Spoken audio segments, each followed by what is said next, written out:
Alright, what's up everybody? For some reason TikTok keeps deleting my video when I finish it, so we're gonna try this again. I know it's been a couple days since I did the part 1 DBT video, but here I am with part 2. So, the first one was about Dr. Marsha Linehan, a little bit of her story, and the origins of DBT. Today I'm going to focus on some of the skill categories and a little more of what DBT is and who and what it can be effective to help, I guess. And then, just kind of my overview on it. So, and then after that, I guess I'll just start breaking down what the actual skills are and how they're put into practice. It's a pretty vast thing, it's hard to put into small content like this, but it's really helped me change my life. It's been immensely effective for me. So I'm going to do my best here. And they say if you want to really learn something, teach it. So I'm teaching it.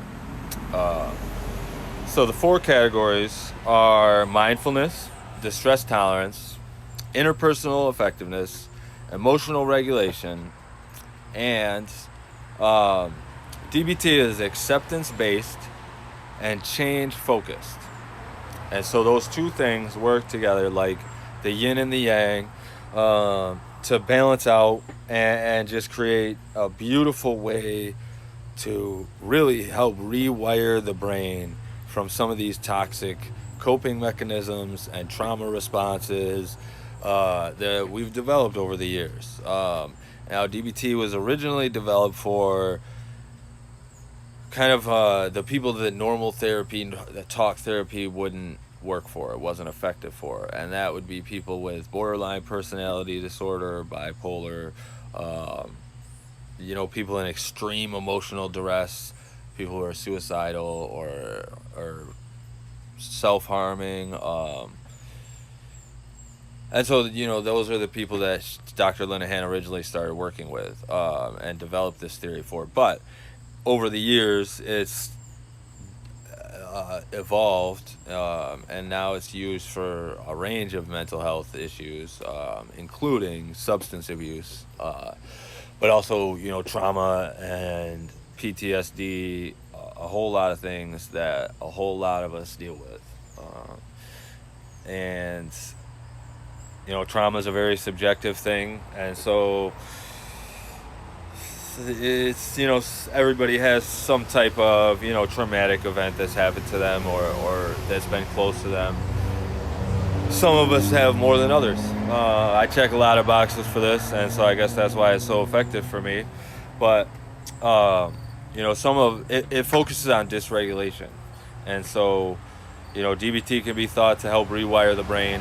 It's practical. It's composed of skills that can be used and should be used in everyday life, in and out of crisis, and without judgment, in order to better yourself a little bit at a time, building a solid foundation in order to create a whole new person, a whole new life, or as I like to say, to really dig away all of the stuff that's been piled on top of the real you that's deep down inside. Because when you were a child, at some point, you were expansive and innocent and unique and beautiful. And then the outside world came in, or whatever came in and told you weren't, that you were less than, that you were broken, that you were wrong, that you were bad. And so, over time, we just keep suppressing ourselves and keep putting fake masks on to please the people around us or to get through society. And so this is about finding the real you. And so the types of dysregulation that DBT focuses on are emotional dysregulation, cognitive dysregulation, behavioral dysregulation, interpersonal dysregulation, and self dysregulation.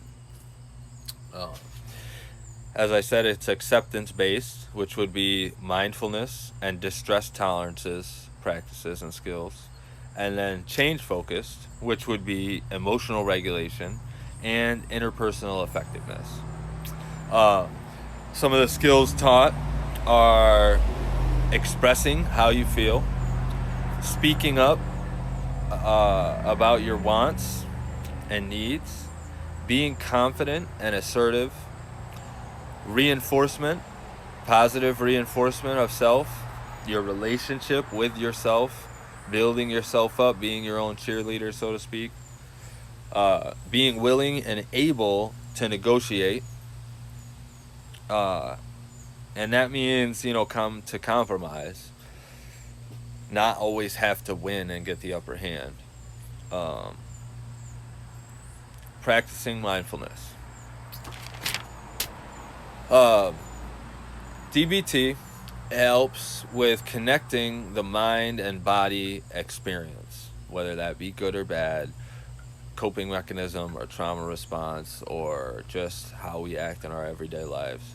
And for me, as an addict, who had many types of trauma, everything from physical to, like physical trauma, I mean, like I had an accident when I was a kid, brain injury, and a traumatic brain injury really kind of regardless of the outcome, there's different levels of severity for the physical effects afterwards, but regardless of that, people who have traumatic brain injuries are found to be they have less impulse control, they're more susceptible to risky behavior and drug addiction,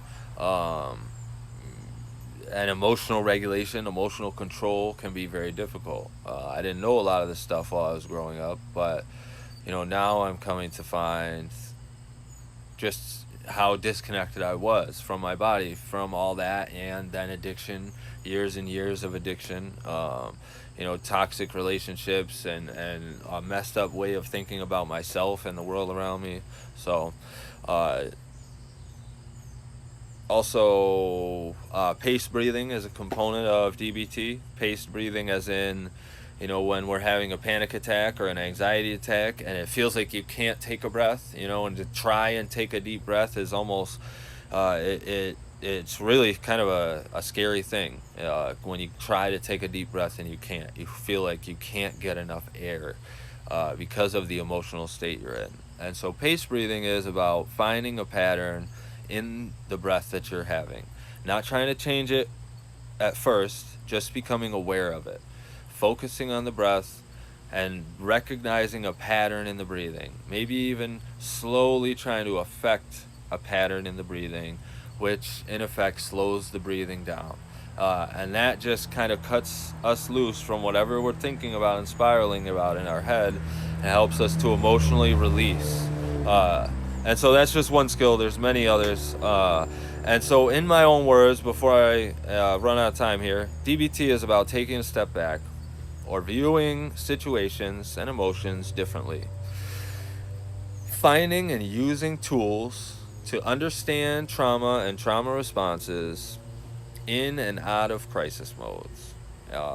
Analyzing our behavior and behavioral patterns in a different way in order to give us a new level of consciousness, or in order to affect a new level of change in our lives.